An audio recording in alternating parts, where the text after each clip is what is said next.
Hello hello hello hello hello Radhe Sharma ji, how are you?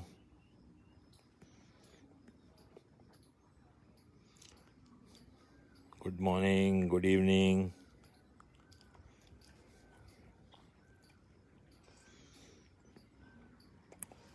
नूर अहमद, नूर भाई सलाम अलैकुम, कैसे हैं आप?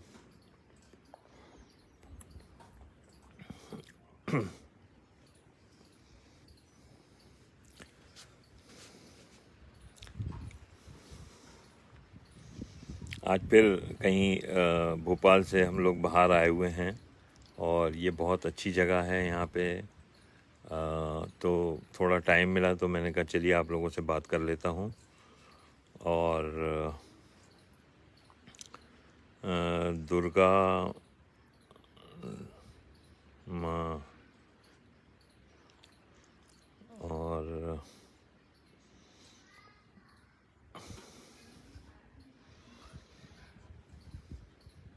ये ऑन पैसिव का हेड देखिए मैंने लगाया है। हाँ, मैं यहाँ का थोड़ा आपको व्यू दिखाता हूँ सब लोगों को। देखिए जहाँ मैं आया हुआ हूँ ये फार्म हाउस है और यहाँ पे ये स्विमिंग पूल भी है। सारे यहाँ पे राइड्स लगे हुए हैं और चारों तरफ हरियाली है। देखिए ग्रीनरी है ये, बिल्कुल ऑन पैसिव की तरह हरा भरा।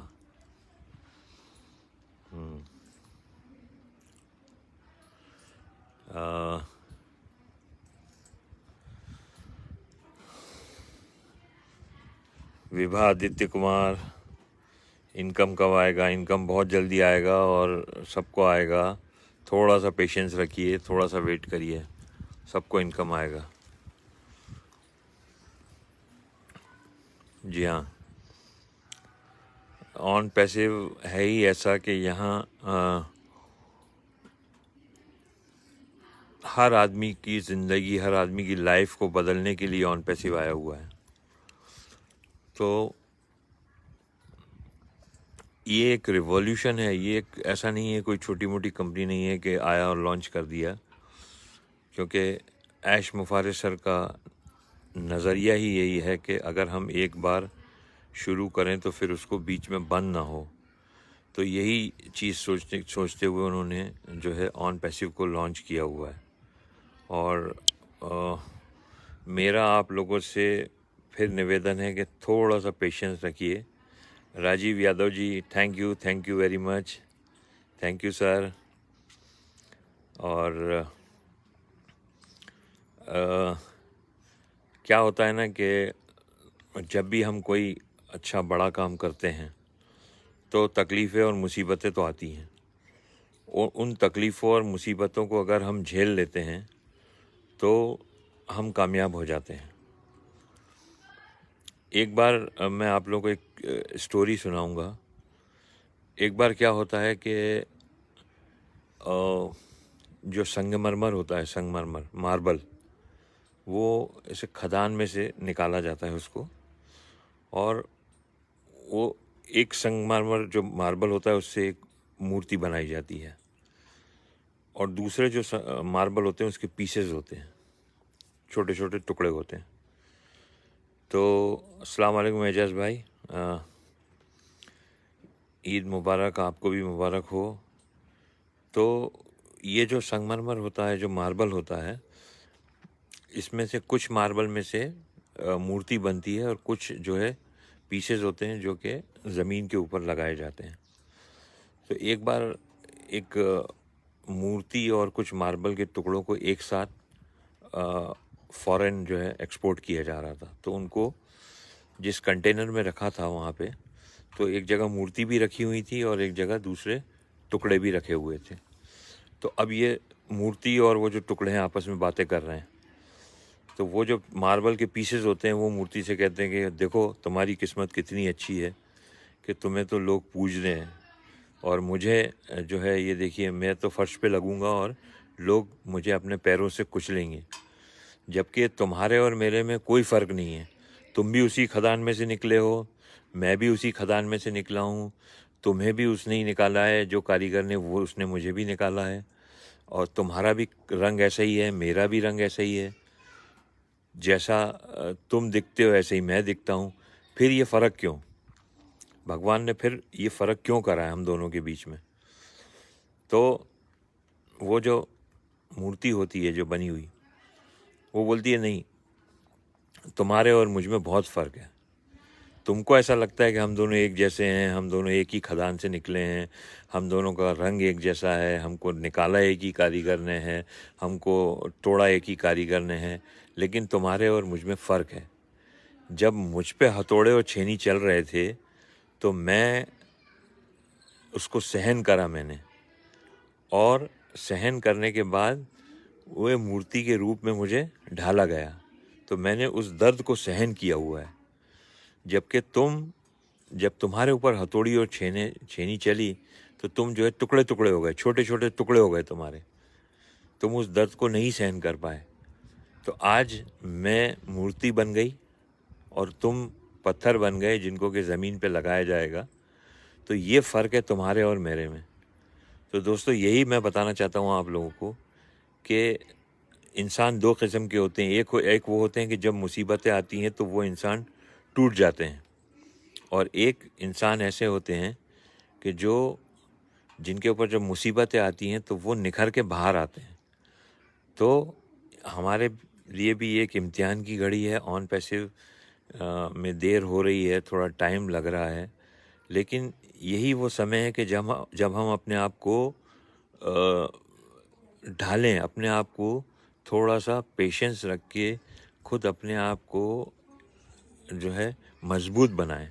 और अगर हमने ये मजबूती और ये पेशेंस अभी दिखा दिया तो आने वाले टाइम में हमारे लिए एक बहुत बड़ा अचीवमेंट होगा। और अगर हम टूट गए, कई लोगों के फ़ोन आते हैं मेरे पास कि सर ऐसा हो गया और हमें रिफ़ंड लेना है और ये करना है और वो वैसा। तो मैं उनसे बोलता हूँ कि भाई देखिए, आप एक एक एक ऐसे बिज़नेस में हैं कि जो बिज़नेस आज तक दुनिया में आया ही नहीं। आज तक कोई भी बिज़नेस मुझे ये बता दो जो कि लॉन्चिंग में 220 कंट्री से लॉन्च होगा। ऐसा कोई बिज़नेस है अभी तक? कोई बिज़नेस नहीं है। और ऐसा बिज़नेस कि जिसमें अलग अलग तरह के लोग शामिल हो रहे हैं, यानी ऊपर लेवल से लेके मीडियम क्लास और निचले लेवल यानी कि जो फाइनेंशियली वीक हैं वो लोग भी इसमें शामिल हो रहे हैं। तो आज हर तरह का आदमी इसमें शामिल हो रहा है। तो ऐसा बिज़नेस, ऐसा रिवॉल्यूशन दुनिया के अंदर आज से पहले आया नहीं। अब अगर उसमें थोड़ा वक्त लग रहा है, थोड़ा टाइम लग रहा है, तो हमें अपने आप को संभालना होगा और हमें अपने आप को मजबूत बनाना होगा।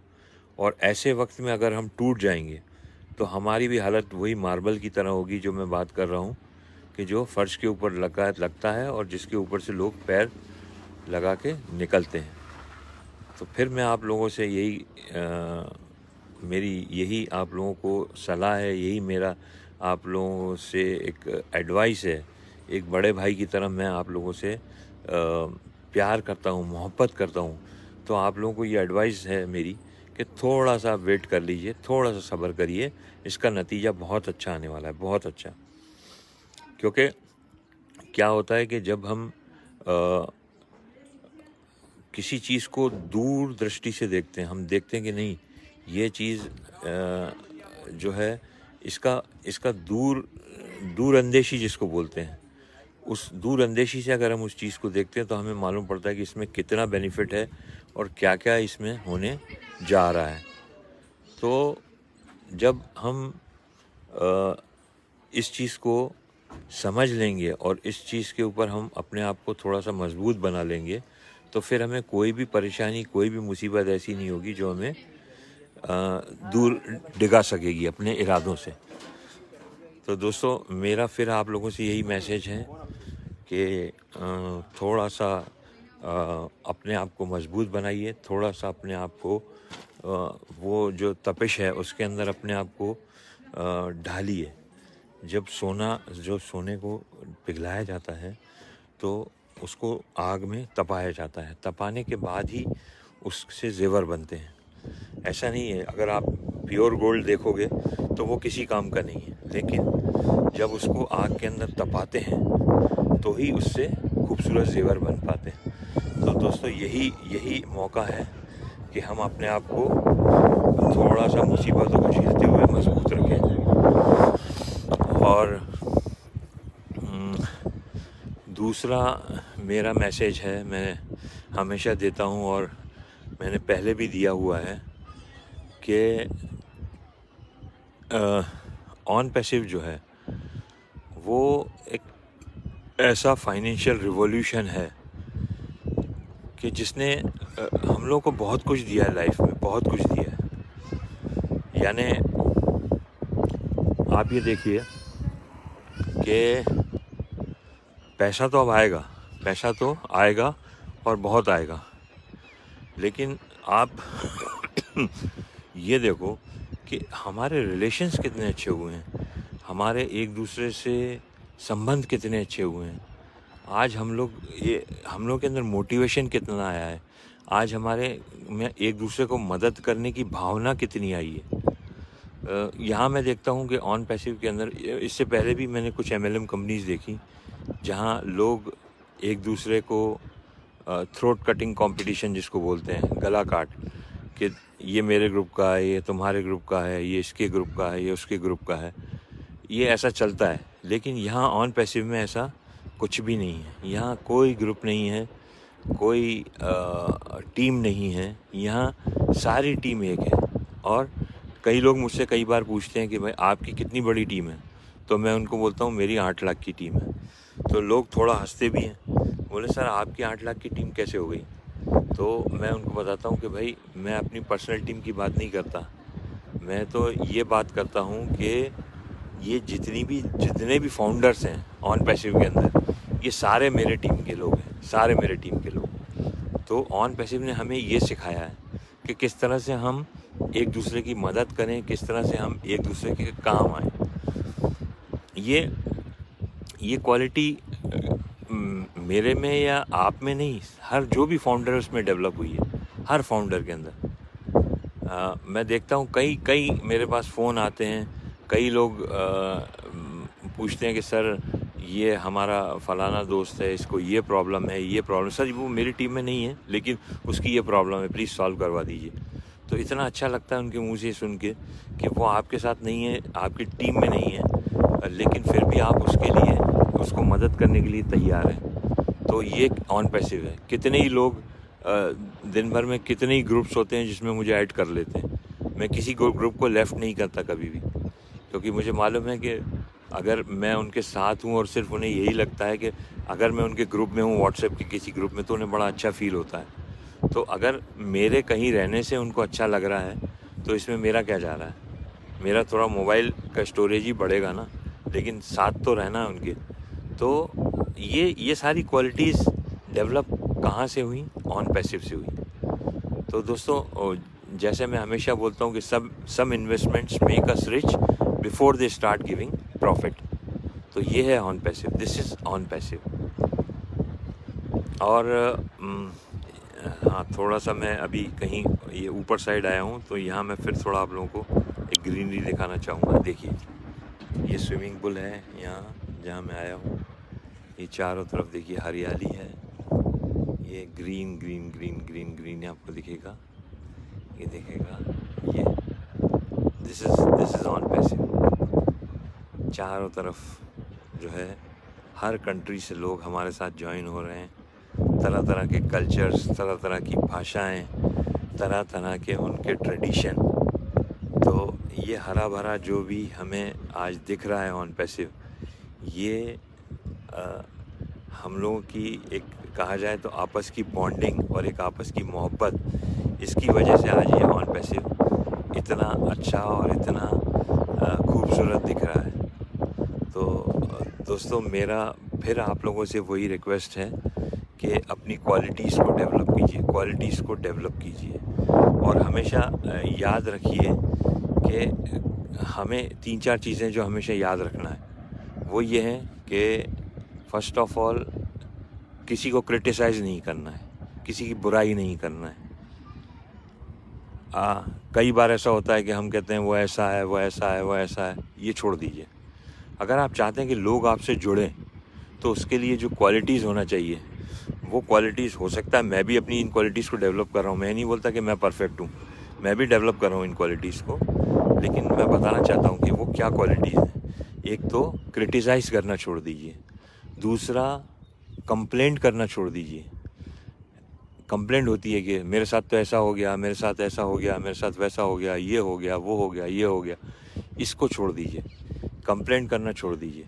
जिस दिन हम कंप्लेंट करना छोड़ देंगे लोग आपके साथ जुड़ना शुरू हो जाएंगे। तो क्रिटिसाइज़ नहीं करना है, कंप्लेंट नहीं करना है, दूसरा क्राई नहीं, रोना नहीं है कि अरे किसी भी चीज़ के ऊपर कि जो है हमें होता है कि हम हमारे दुखों पे रोने लगते हैं कि यार मेरे को तो ये तकलीफ़ है, मुझे ये तकलीफ़ है, ये तकलीफ़ है। तो आपकी तकलीफ़ सुनने में किसी को कोई इंटरेस्ट नहीं है, किसी को कोई भी इंटरेस्ट नहीं है, बल्कि और मज़ा आता है लोगों को जब आप अपनी तकलीफ़ों के बारे में बात करते हैं। तो आप रोना छोड़ दीजिए, स्टॉप क्राइंग। तो ये कुछ क्वालिटीज़ हमें डेवलप करना है और यही क्वालिटीज़ हमें हमारे जो CEO हैं ऐश मुफारे, वो बताते हैं हमें कि क्राई नहीं करना, कंप्लेंट नहीं करना, क्रिटिसाइज़ नहीं करना किसी को भी। और हमेशा जो है कोशिश ये करना है कि किस तरह से हम लोगों की मदद कर सकते हैं, किस तरह से लोगों के काम आ सकते हैं। कई बार ऐसा होता है कि हमें किसी की मदद करने के लिए कोई बहुत बड़ा काम नहीं करना होता है, सिर्फ उसको हमें थोड़ा सा सिर्फ बातों से ही हम बहुत सी चीज़ों को लोग चाहते हैं कि हमारी बातों को सुने। तो लर्न टू लिसन, सुनना ज़रूरी है। कई बार ऐसा होता है, मैंने देखा है कोई लोग फ़ोन कॉल्स पे बात होती है मेरी, तो वो ज़्यादा अपने बारे में बोलते हैं और दूसरे सामने वाले की कम सुनते हैं। ऐसे आदमी को लोग पसंद नहीं करते। जहाँ भी आप ये देखो कि अगर आप किसी से बात कर रहे हो तो उसकी बात को सुनो।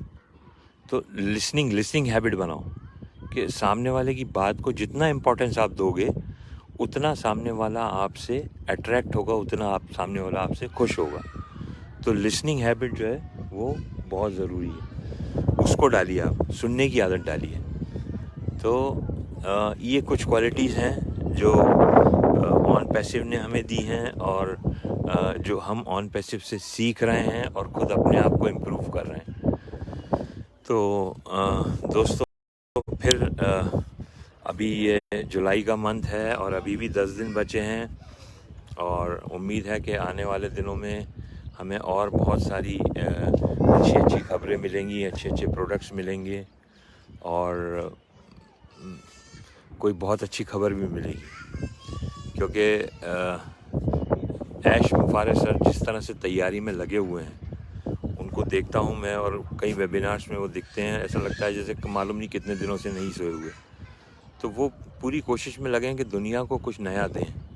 तो हमें उनकी जो ये कोशिश है इसमें उनका साथ देना है।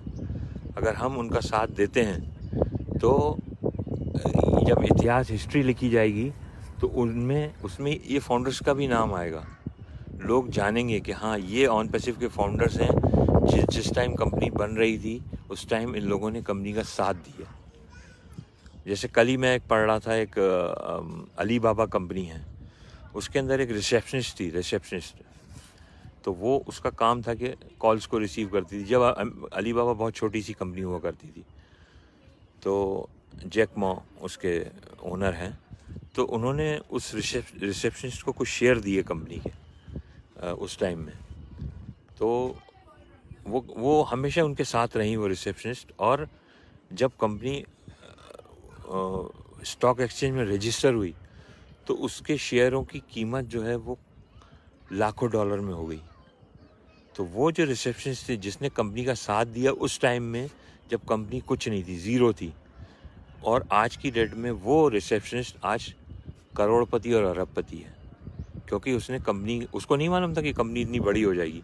कंपनी के ओनर को भी नहीं मालूम था कि इतनी बड़ी कंपनी बन जाएगी अली बाबा, लेकिन चूँकि उसने साथ दिया कंपनी का, तो आज जो है वो एक अलग मुकाम पे और एक अलग फाइनेंशियल पोजीशन उसकी बनी। तो यही मैसेज मैं आप लोगों को देना चाहता हूँ दोस्तों, कि अगर आप आज ऑन पैसिव के फाउंडर्स हैं और आपने कंपनी का साथ दिया है ऐसे टाइम में कि जब कंपनी बन रही है और कंपनी की शुरुआत हुई है, ऐसे टाइम में अगर आप कंपनी के साथ हैं तो इसका जो नतीजा आएगा वो जनरेशन तक आप देखेंगे, आपकी जनरेशन उसको देखेगी और वो याद करेंगे कि हमारे कोई पुरखे लोगों ने ऐसे फाउंडर पोजीशन ली थी जिसके सबब आज हम लोगों की ये कंडीशन है। तो दोस्तों सब अच्छा होने वाला है। थोड़ा सा जो है बस हिम्मत और स्ट्रेंथ की ज़रूरत है। और सरताज हबीब साहब कश्मीर से hello, Rajiv Yadav sir hello, कैसे हैं आप? पूजा राव पूजा जी कैसी हैं आप?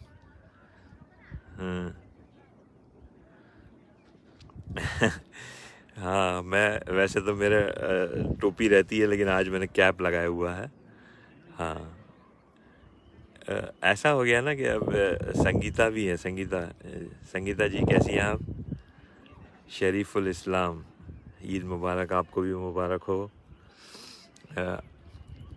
क्या हो गया ना, अब ऐसा वो हो गया है कि जब भी कोई अच्छी खुशी की मोमेंट होती है तो ऑन पैसिव याद आ जाता है। तो आज जब मैं यहाँ आया मॉर्निंग में, तो मॉर्निंग से ही सोच रहा था कि मैं लाइव करूँ, लेकिन कुछ फैमिली गैदरिंग थी और लोग थे, तो जैसे ही मुझे टाइम मिला तो मैं लाइव हुआ। तो अच्छा लगता है आप लोगों को मिल के, आप लोगों के कमेंट्स देख के बहुत अच्छा लगता है। Jai Mukhi ji, how are you? Prakash ji, yes sir, वालेकुम सलाम। नूरुल हुदा, अस्सलाम वालेकुम। शरीफुल इस्लाम सर, पंकज कुमार शुक्ला, पंकज कुमार जी, सुशील बोरा, भागेश वाघमरे, बहुत सारे लोग हैं। मोहम्मद एजाज आलम, अस्सलाम वालेकुम।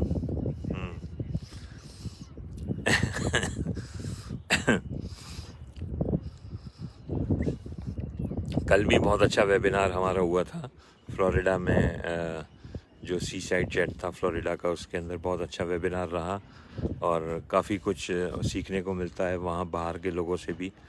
और देखिए क्या होता है, मैं एक चीज़ आपको बताता हूँ।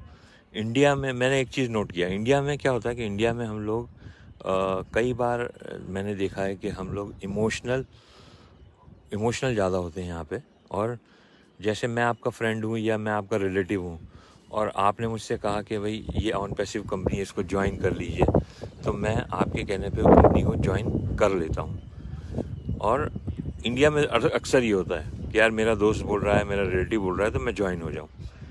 लेकिन जो बाहर की कंट्रीज़ हैं उसमें ऐसा नहीं होता। वो लोग हर चीज़ को सोच के समझ के ही ज्वाइन होते हैं। तो अगर आप देखें आज फॉरेन कंट्री में कितने लोग ज्वाइन हो रहे हैं बाहर। अमेरिका में देखिए, जर्मनी देखिए, ऑस्ट्रेलिया देखिए, इंग्लैंड, यूके देखिए, न्यूजीलैंड देखिए, और मतलब दुनिया के हर कोने से। तो वहाँ लोग ज़्यादा इमोशनल नहीं है, वहाँ लोग सोच समझ के ही किसी चीज़ में अपने पैसे को इन्वेस्ट करते हैं, चाहे वो $1 या $1 ही क्यों ना हो। तो इस चीज़ से हमें अंदाज़ा लगाना चाहिए कि कितना उन लोगों को ऑन पैसिव के ऊपर बिलीव है। और अगर वो किसी चीज़ को बिलीव करते हैं तो वो एक कहा जाए ना, एक सॉलिड प्लेटफॉर्म को या कंपनी की एक सॉलिड स्ट्रक्चर को या कंपनी के विजन को देख के ज्वाइन होते हैं वो लोग। हमारे यहाँ भी इंडिया में होता है, लोग समझते हैं और ऐसा नहीं है, लेकिन मैक्सिमम ये देखा है मैंने कि इंडिया में इमोशन पे ज़्यादा चलता है बिजनेस। ये मैं भी हूँ, तुम भी आ जाओ, इस तरह से चलता है। लेकिन फॉरेन में ऐसा नहीं होता। तो एक इस चीज़ को हमें समझना चाहिए कि आज 8 लाख लोगों में से इंडिया से कितने लोग हैं? ज़्यादा से ज़्यादा 1 लाख होंगे, 1.25 लाख होंगे, बाकी तो सब बाहर ही है ना। तो बाहर बांग्लादेश को पकड़ लीजिए या पाकिस्तान को पकड़ लीजिए, एशियन कंट्रीज़, ये सारे मिला के भी 2 लाख होंगे, जितने भी हमारे नाइबरिंग कंट्रीज़ है, नेपाल है। तो बाकी 6 लाख लोग तो बाहर से हैं ना। तो ये 6 लाख लोग क्यों ऑन पैसिव में हैं? क्यों हैं?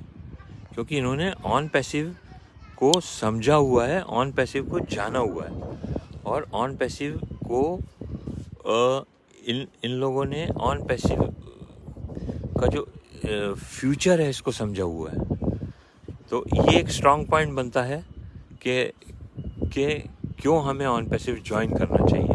मैं हमेशा इस पॉइंट को मैं अपने कहीं भी किसी से भी बात करता हूँ तो ये पॉइंट को ज़रूर बोलता हूँ कि आप इस चीज़ को समझिए। लोग कहते हैं कि सर ठीक है, क्या मालूम क्या होने वाला है ये इस कंपनी का, और किस तरह से क्या होगा, और ये सारी चीज़ें लोग बहुत सारे क्वेश्चन करते हैं। तो मैंने कहा मुझे तो पूरा यकीन है, क्योंकि मैं हैदराबाद भी गया हूँ और मैंने कंपनी का विज़न भी देखा और कंपनी की ऑनेस्टी भी देखी।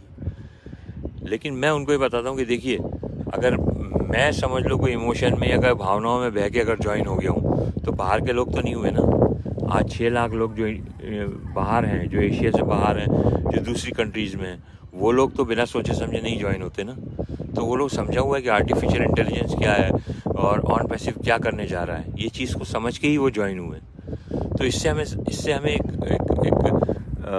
क्या बोलते हैं, एक सीख लेना चाहिए, एक सबक लेना चाहिए कि ऑन पैसिव कोई ऐसा ही नहीं है कि कोई उठा के एक ऑर्डिनरी सा कोई प्रोजेक्ट है या किसी ने लॉन्च कर दिया, ऐसा नहीं है।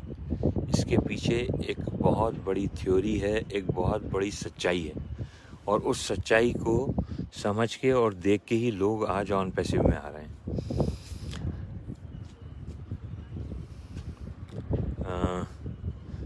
पूजा ji, totally agree, yes, you are always amazing Pooja ji, yes. Bangladesh से कौन है? नाम बंगाली में है, मैं नहीं पढ़ पा रहा हूँ। अस्सलाम वालेकुम, हेलो सर। हाँ, फाइन। हाँ, हबीबुर रहमान फ्रॉम बांग्लादेश। हाँ, सुशील बोरा जी, सर कैप और टी शर्ट कहाँ मिलेगा? ये तो हमें कैप जो है ना, ये हैदराबाद से मिला था हमको। जब हम लोग हैदराबाद गए थे वहीं से हमें कैप और टी शर्ट मिला था, कंपनी ने दिया था हमें। लेकिन अभी कंपनी लॉन्च होने के बाद ये फ्रीली अवेलेबल हो जाएंगी, ये सारी चीज़ें आपको मिलेंगी, कंपनी के वेबसाइट पे ही मिलेंगी ये। सूर्यवंशी जी, ईद मुबारक। हाँ, thank you sir, thank you. Ali Asgar Hamid, अस्सलाम वालेकुम। वालेकुम सलाम अली असगर जी।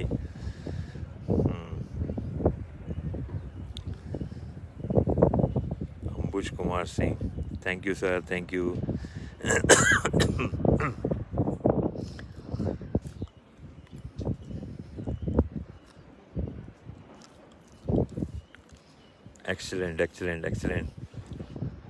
एक्सीलेंट। बहुत अच्छा लगता है आप लोगों को देख के, आप लोगों के साथ बात करके। निशान जी, कैसे हैं आप?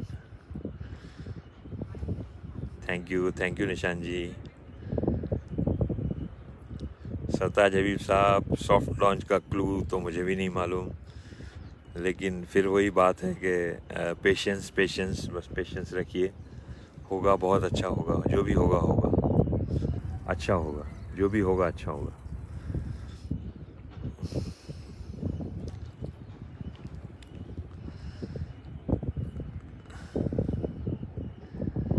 क्या होता है ना कि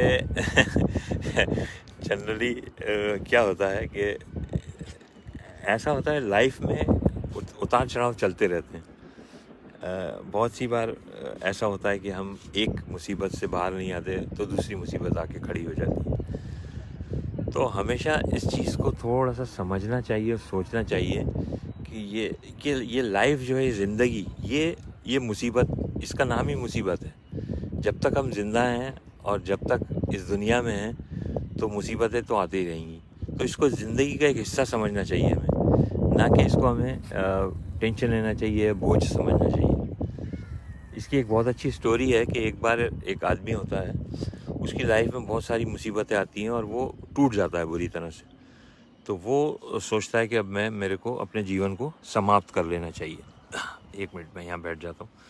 तो वो सोचता है कि मुझे अपने जीवन को समाप्त कर लेना चाहिए। तो वो एक पहाड़ के ऊपर जाता है और पहाड़ के ऊपर जाके बस वो कूदने ही वाला होता है पहाड़। तो वहाँ उसकी नज़र पड़ती है, एक बाबा जी बैठे होते हैं।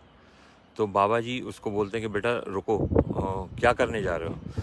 तो बोलता है बाबा मैं अपनी ज़िंदगी को ख़त्म करने जा रहा हूँ, क्योंकि मेरी ज़िंदगी में बहुत सारी प्रॉब्लम्स हैं, बहुत सारी मुसीबतें हैं। तो बाबा बोलते हैं कि मैं इसका हल अगर तुम्हें बताऊँ तो